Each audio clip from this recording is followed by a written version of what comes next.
Good evening, everybody. Happy Sunday. I interviewed Heidi Platt, who is a ESOL teacher in Prince George's County Public Schools, and I asked her some questions regarding special education and ESOL. So the first question I asked her was, what was her experience with the referral process? And she said that the referral process now is RTI, response to intervention. So the students do tier 1, tier 2, tier 3 interventions. Then they start collecting data. And then they review the data, meet with the SIT team, and they go through that process.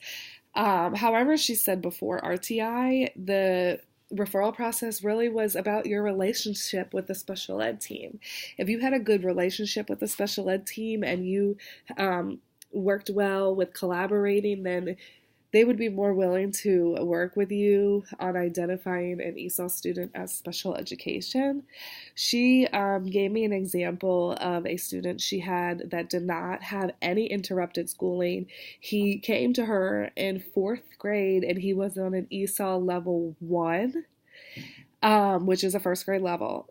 And then he was doing his benchmark exams. He wasn't advancing. 7th grade, he was still on an ESOL level 1. So in 8th grade, that is when they referred him and also identified him as special education as well. She said the process is like every other student in Prince George's County. It's RTI. She says that she knows there are schools that over-identify students, and then there are schools that under-identify students.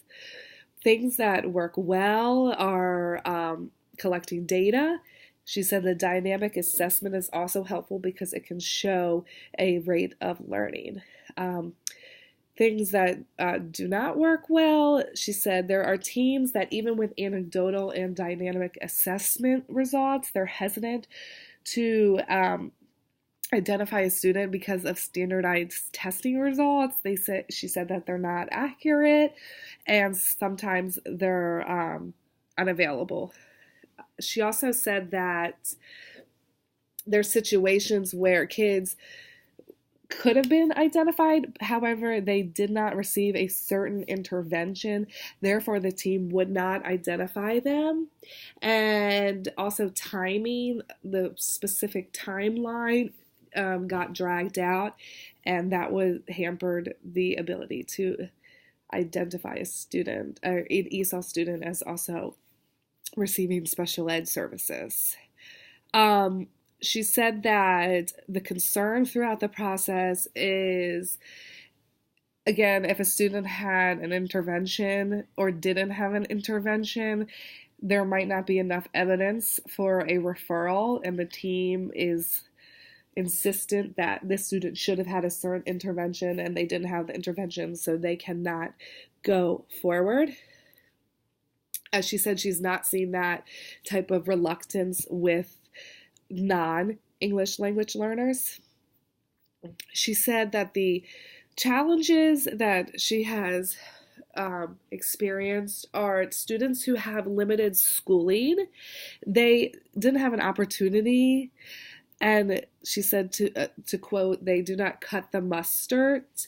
She had a student who came to her in 5th grade, but he dropped out of school in 1st grade, and they couldn't prove if he was special education or because he hadn't had the proper schooling, because it wasn't his fault that he didn't have the proper schooling so they couldn't decide if it was a disability or if it was just a lack of schooling. I hope everybody has a great weekend or great week coming up, and thank you. Bye.